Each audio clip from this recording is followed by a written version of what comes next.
kita laksanakan.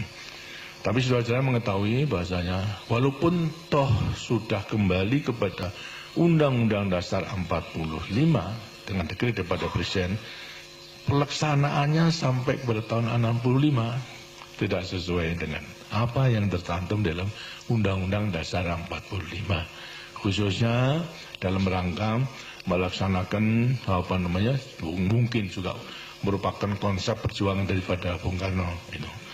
Bagaimana dalam membawa daripada kelangsungan perjuangan bangsa Indonesia untuk mencapai daripada cita-citanya itu. Dilihat daripada segi ideologi memang kita bisa mengerti kenapa tidak segera diterapkan sebagaimana yang tercantum di dalam Undang-Undang Dasar 45, baik mengenai lembaga-lembaga tinggi negaranya maupun juga kekuasaan daripada Presiden, mandataris dan lain sebagainya itu. Karena apa? Sebenarnya Bung Karno juga itu selalu mengatakan kepada kita, dilihat daripada segi ideologi, landasan perjuangan ideologi Bung Karno sepertinya Marxis gitu. Marxisme itulah landasan, tapi yang diterapkan di Indonesia. Itu Marxisme yang diterapkan di Indonesia. Selain daripada Marxisme yang diterapkan di Eropa Timur, di Moskow, di Rusia dan sebagainya. Perbedaannya apa? Kalau Marxisme, Leninisme sampai pada komunisme diterapkan di sana adalah merupakan perjuangan kelas. Jadi daripada rakyat pada dasarnya merupakan kelompok yang tidak turut memiliki alat produksi, apa itu pabrik, apa itu tanah dan sebagainya, tidak turut memiliki. Itu merupakan kaum proletar sendiri. Sehingga demikian kaum proletar itu yang sekarang harus disusun untuk memegang kekuasaan, sehingga berlakulah diktator proletariat di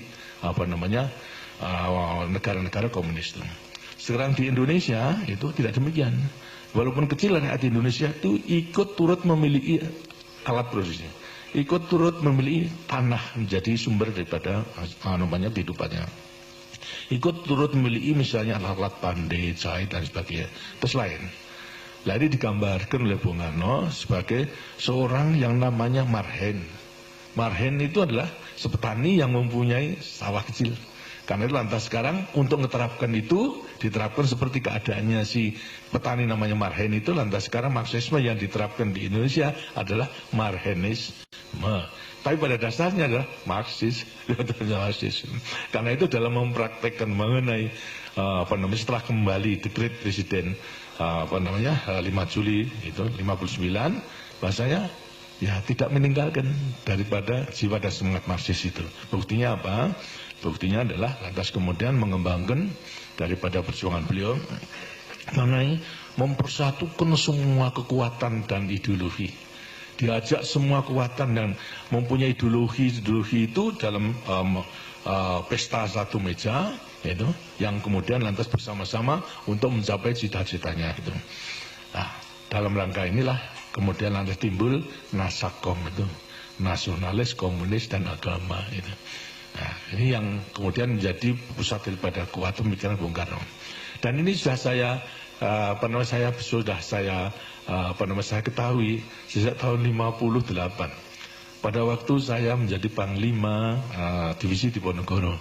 Pada waktu itu beliau mengunjungi daerah dalam rangka saya sebagai penguasa perang. Saya mendampingi beliau di mobil dari Banteng atau Paman Banteng sampai kepada kota tempat penginapan.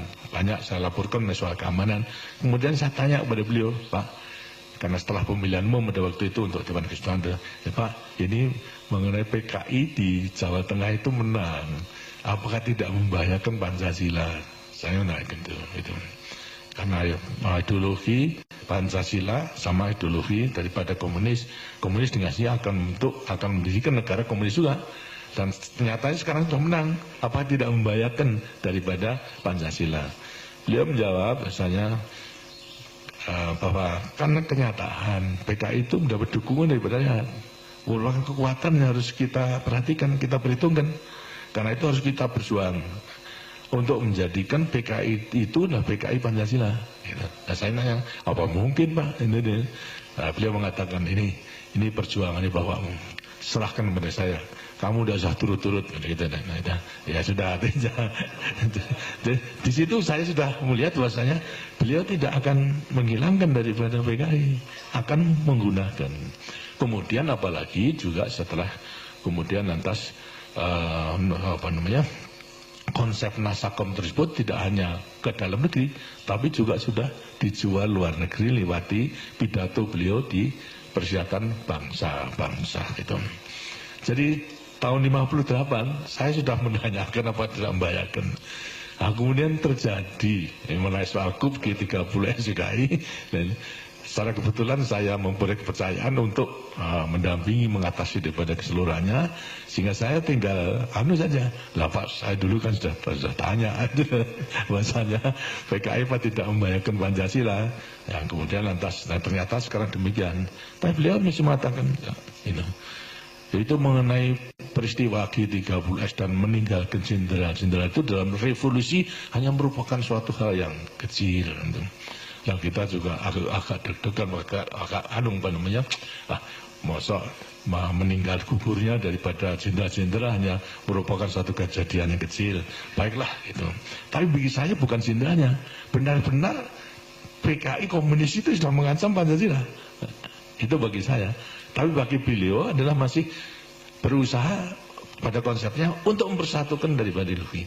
Karena itu setelah G30S konfliknya itu timbul dalam mengatasi situasi demikian.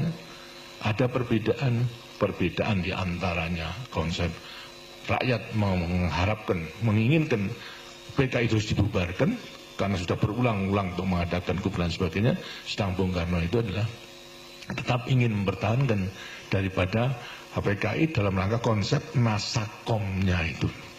Ini semua tersirat di dalam dialog saya secara empat mata di antara beliau dengan saya itu mulai 2 Oktober sampai kepada 10 Maret berulang-ulang gitu. Saya terus dimarahi terus saja. Tapi saya dimarahi apa boleh buat tapi untuk perjuangan. Tapi saya tidak menunjukkan daripada sifat menentang. Saya menunjukkan bahasanya, Pak, ini rakyat itu masih percaya gitu. Kalau Bapak tidak menentang arus daripada rakyat, percayalah gitu.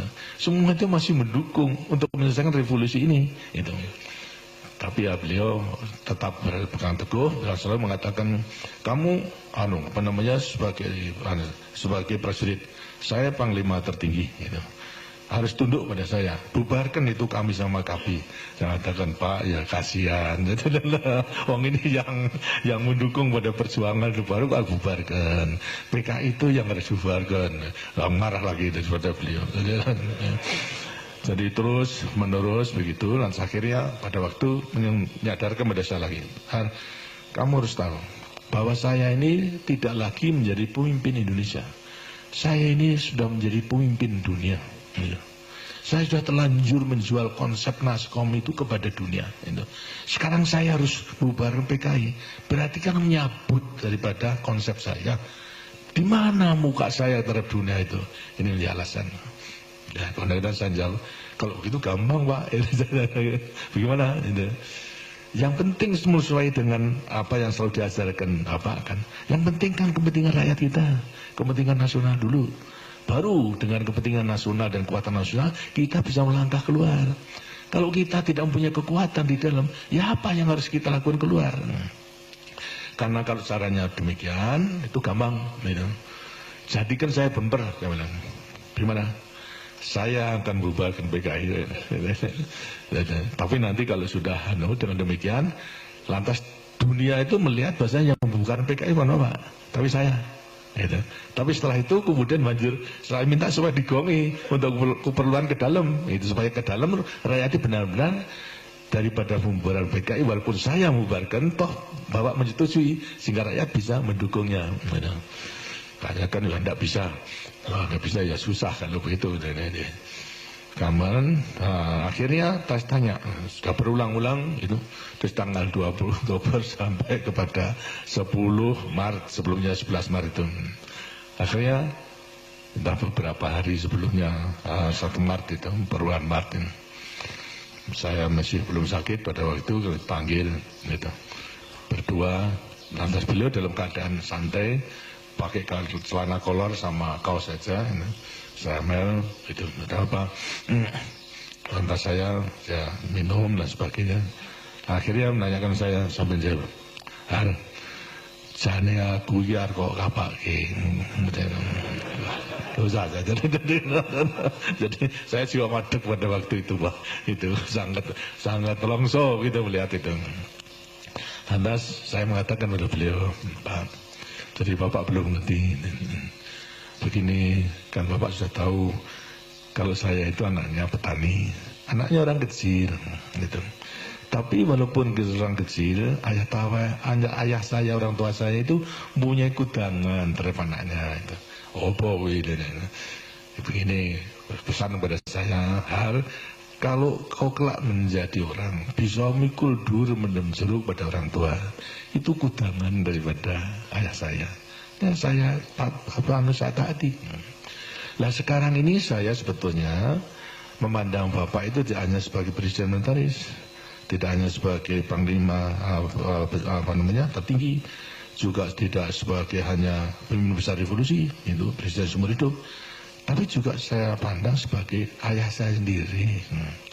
Lah saya ini maksud saya mikul dur mendem jeruk pada Bapak, tapi yang mau dipikul dur mendem jeruk tidak mau. Saya kata tenan kok ini. Lah kalau tidak tenang saya dimarahi, sudah tidak mau datang lari ya. Bolak-balik dimarahi saja. Jadi dengan mulian di sini ada perbedaan antara saran. Sarannya mengatasi keadaan.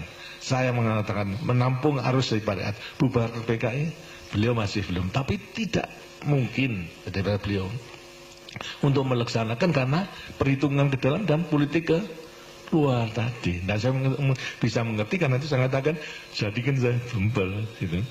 Itu saya bukan PKI, tapi setelah itu Bapak ngegok nih, artinya harus setuju di setelah beberapa berselang. Itu kesimpulannya dan kemudian masih ragu-ragu nanya. Dan saya memang tidak punya maksud untuk menumbangkan Bung Karno, walaupun teman-teman saya, kolega saya telah mengajak kekuasaan di tangan kita. Kenapa harus kita tunggu-tunggu? Gitu. Buat sekarang sudah kita gulingkan saja. Saya mengatakan, maafkan, saya tidak mempunyai pikiran ke situ, karena saya tidak mau meninggalkan sejarah titik hitam dalam kertas putih kepada kehidupan angkatan perang kita. Saya tidak mau untuk merebut, mengajak kepada anak buah untuk merebut kekuasaan, saya tidak mau. Tapi kalau saudara-saudara mau silakan. Saya tidak turut.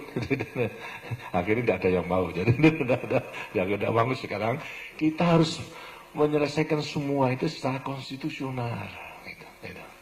Ya memang lama, tapi inilah jalan yang harus kita tempuh. Akhirnya semua setuju, hanya mengatakan yang kritik pada saya terlalu falsafah Jogja, yaitu seperti andong, alam-alam asal pelakon gitu loh.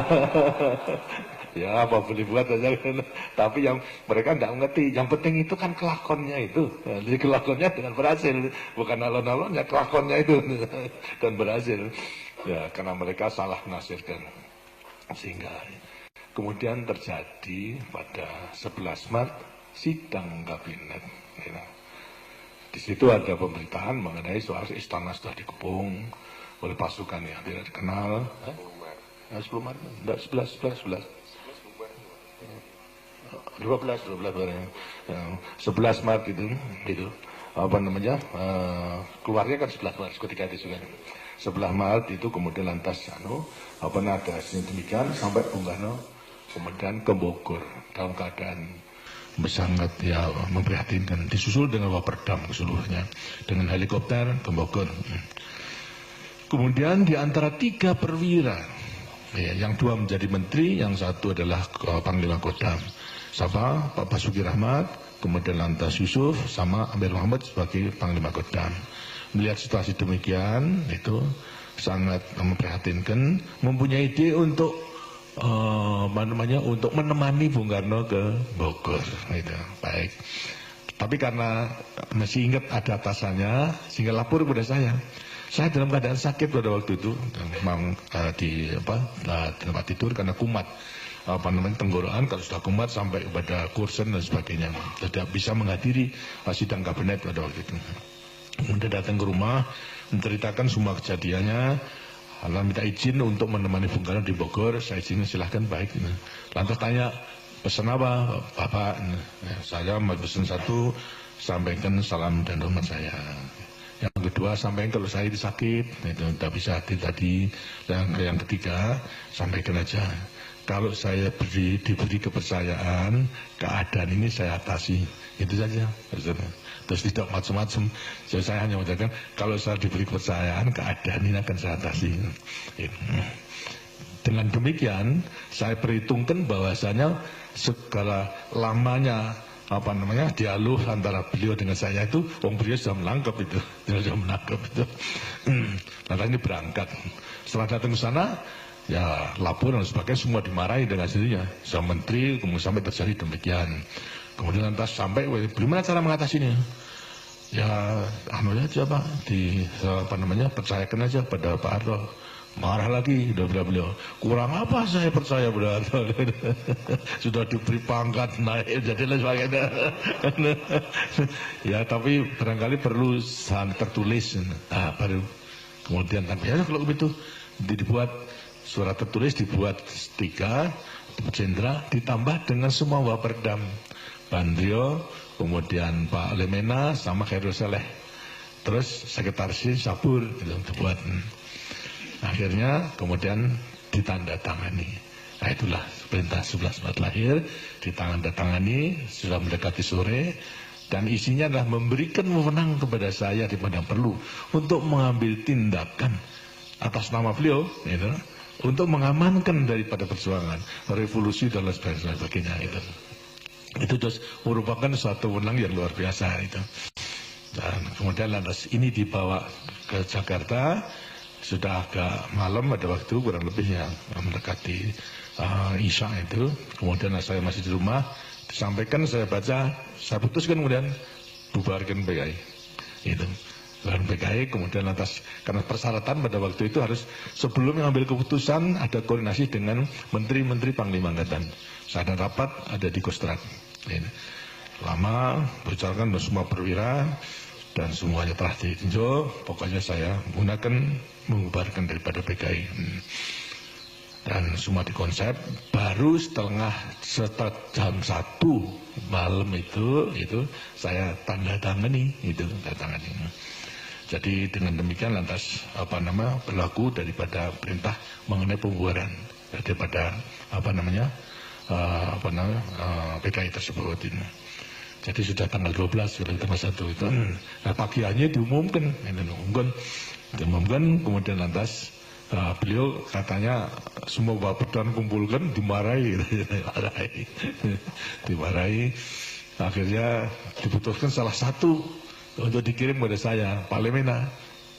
Tanggal 13 itu dikirim itu. Kemudian tanya ke Pak Haji Salim, karena setelah selesai kemudian saya kembali lagi ke rumah untuk istirahat. Karena Pak Lemena mengatakan, kalau saya manggil saya dan Mas Harto, apa tidak keliru itu bubaran PKI itu?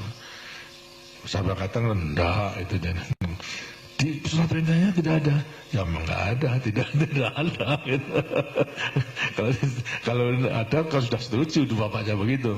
Pokoknya marah, kita dimarahi. Sudahlah, saya bertanggung jawab. Dia tahu kalau saya bubarkan PKI, dia tahu. Tidak percaya. Kemudian setelah beberapa hari kembali, lantas Bung Karno dari Bogor kembali Jakarta, saya sudah agak baik, saya jemput. Pakai helikopter di muka istana, saya jemput, saya laporkan, Pak, ini keadaan demikian. Terus saya katakan PKI sudah saya bubarkan, itu tinggal Bapak sekarang ngagongi. Saya takih bentar, saya tinggal ngagongi. Ya itu nanti pikir dulu itu. Jadi yang nggak marah beliau. Mau saya tahu saya ada bubarkan PKI karena mereka jalan yang terbaik itu yang sekarang untuk mengatasi keadaan konflik daripada pada waktu itu. Nah, kemudian lantas berjalan, ada satu saat, kemudian lantas timbul adanya upacara, kalau tidak salah mengenai Maulid Nabi bulan Juni atau itu Maret. biasa diadakan upacara di istana. Saya menjemput beliau, mengantarkan, dan saya didengar saksikan oleh sekretaris militer, Saudara Surya Sumeno pada waktu itu, bekas Panglima Divisi Diponegoro. Tapi saya menjawil kepada beliau, Pak, ini kesempatan yang baik untuk ngegongi daripada apa yang setelah saya lakukan. Beliau mengatakan, ya nanti. Ya, saya sudah senang untuk ya nanti akan saya lakukan. Karena dalam amanat tentu ada kesempatan. Saya katakan tidak perlu bosnya yang perintah saya, tapi apa yang dilakukan Harto itu saya mengetahui, itu saja sudah cukup. Ya nanti ini. Nah itu ngantarkan upacara pidato daripada beliau itu amanat. Enggak keluar. Kemudian lantas santun lagi di jalanan di antara istana tanya, kok enggak keluar Pak? Wah lain kali ini. Wah ya susah gitu. Nah kemudian lantas terjadi daripada satu permintaan daripada MPRS mengenai penjelasan dari Presiden mengenai terjadinya G13 PKI itu. Ini diminta dengasnya, bagaimana atau penjelasannya itu. Tapi yang keluar bukan penjelasan, tapi pidato Nawaksara, ya, sebagai Nawaksara, yang mengatakan, yang membela daripada konsepnya. Ya kemudian nimbul sekarang sudah merupakan konfrontatif antara presiden dengan legislatif. Lah saya sudah tidak bisa buat, nggak ada apa-apa. Nah, itu. Nah, sampai kepada masih pada waktu itu belum jelas, tapi tidak diterima minta dilengkapi, gitu. Ya. Masih dilengkapi juga sama saja, sehingga akhirnya karena tidak diterima, konsekuensinya apa? Ya mandatnya dicabut. Gitu. Nah, kemudian setelah dicabut, bingung siapa ini yang harus melanjutkan daripada ini. Ya mengatakan, ya Pak Harto, enggak, saya tidak mimpi menjadi presiden, tidak mempersiapkan diri menjadi presiden, tidak mempunyai pengetahuan untuk jadi presiden, karena silakan untuk memilih orang lain. Semuanya lantas tidak ada persoalan antara 9 partai tersebut, sehingga akhirnya kembali kepada apa landasan ini. Landasan dalam keadaan darurat demikian, MPRS tidak bisa memilih. Akibatnya akhirnya nanti diputuskan, kalau itu percayakan kepada pengemban TAP MPRS nomor 9. Karena apa? Super Semari telah dikukuhkan oleh MPRS sebagai TAP nomor 9. Terus mempunyai kekuatan konstitusional. Ya.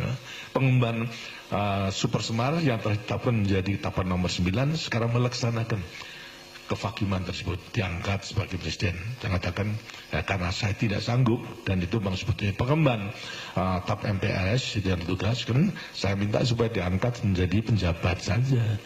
Gitu. Jadi penjabat itu ada sejarahnya, karena saya tidak menyanggupkan diri untuk menjadi presiden. Gitu.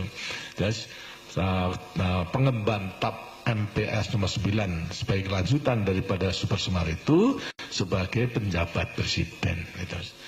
Kemudian lantas saya terima dan dilaksanakan setelah 1 tahun, dan ternyata kemudian diangkat menjadi presiden.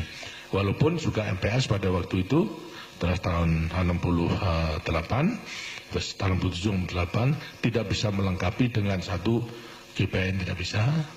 Lantas wakil presiden juga belum diangkat, hanya presiden saja. Ditugaskan oleh MPRS untuk melaksanakan pembangunan 5 tahun.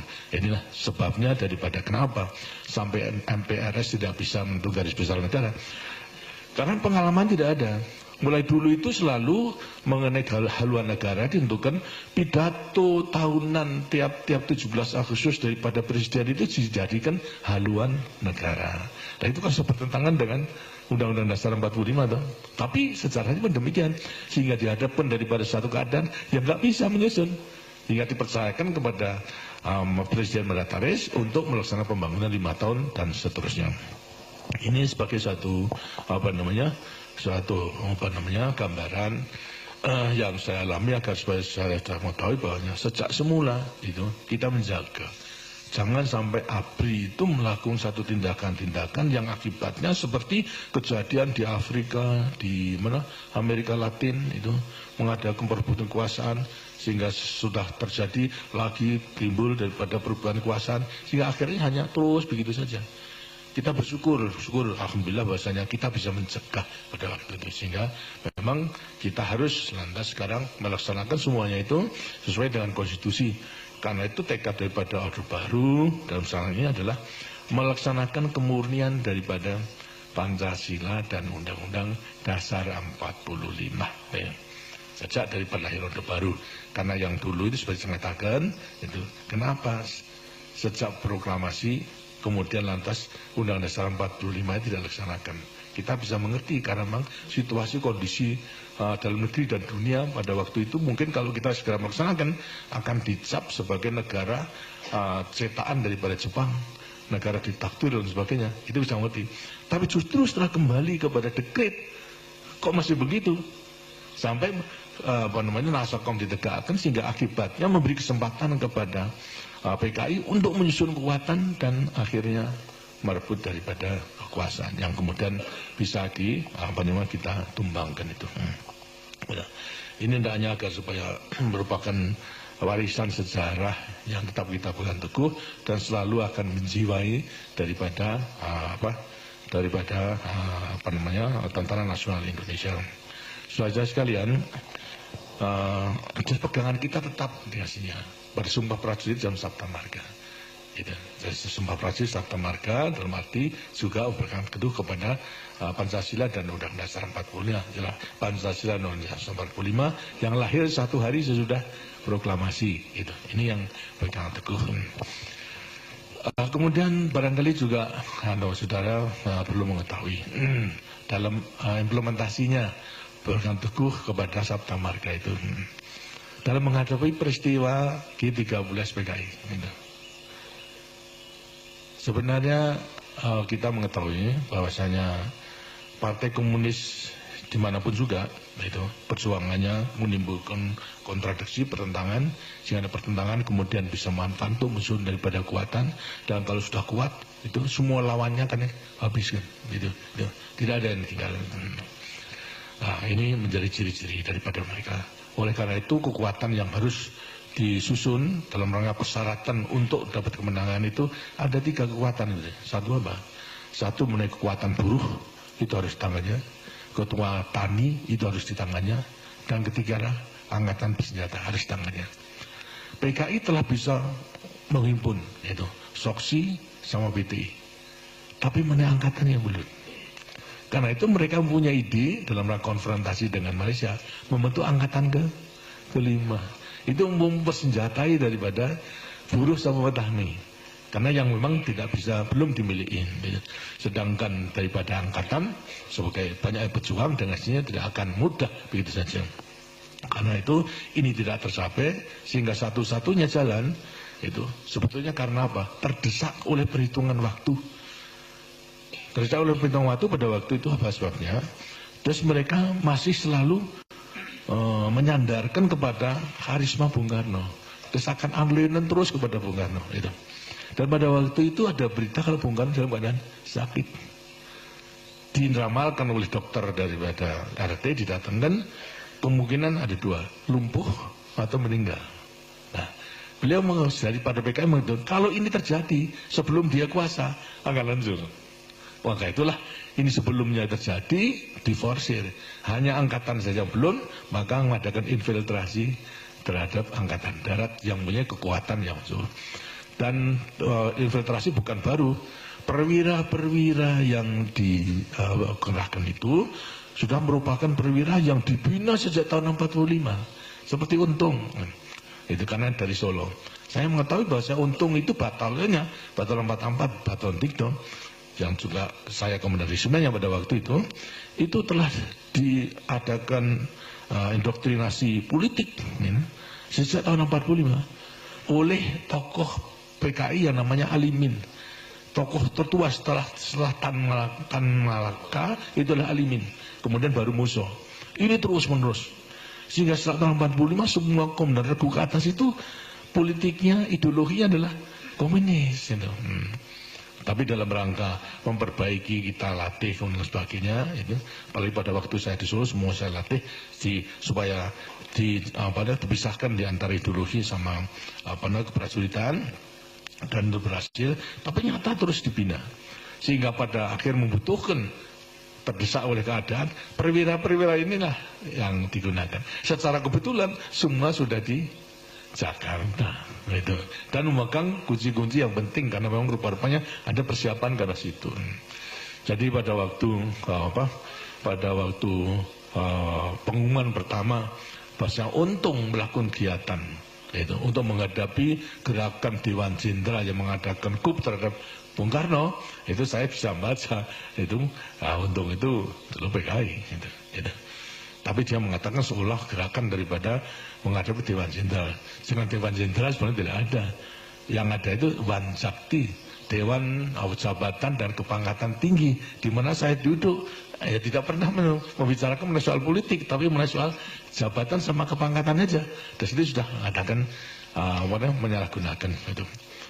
Kemudian lantas terjadi itu pada waktu itu adalah, kalau dilihat dari segi kekuatan, sudah mengetahui bahwasanya susunan Kostrad dulu itu hanya kerangkanya saja. Komando Kostrad, komando tempurnya brigade. Batalon-batalonnya itu masih di kodam-kodam. Kalau diperlukan saja kemudian tes. Tapi kalau tidak diperlukan, saya sudah mempunyai kewajiban untuk melatih mereka itu menjadi satuan tempur yang baik. Jadi saya telah ada hubungan dan mereka melatih. Pada waktu menghadapi peringatan Angkatan Bersenjata tanggal 5 Oktober itu tahun 65, pada waktu itu 3 batalion ditarik ke Jakarta dalam dihimpun dalam satu brigade untuk ikuti parade itu. Batalon 530 dari Jawa Timur, 454 dari Jawa Tengah, Batalon 328 dari Jawa Barat, semua parade. Lini antara lain 2 batalon itu telah digait oleh G13 PK. Tinggal 1 batalon saja. Karena itu saya usahakan supaya dipisahkan. 530 bisa dipisahkan. Tapi 454 tidak bisa. Karena saya beri waktu pada waktu komandan batalionnya ada di istana, wakilnya saya panggil, saya beri penjelasan sendiri bahwasanya kamu ditipu oleh Untung ini. Keadaannya demikian. Jadi kapalnya supaya sadar, sekarang kembali kepada Kostrad. Saya beri waktu, kalau jam 6 belum menyatakan kembali, ya terpaksa hadapan dengan Kostrad. Akhirnya 5.30, jam 2 itu sudah gabung. Tapi 454 belum, sampai jam 6 meninggalkan. Tapi 2 kompi setelah jam 10 malam, dia menggabung. Dan tinggal 2 kompi. Kemudian lantas terus mendukung daripada perjuangan kelanjutan daripada G13 PK itu. Jadi saudara-saudara, supaya mendengar bahasanya, sebetulnya daripada segi kekuatan, saya tidak ada kekuatan, hanya kerangka saja.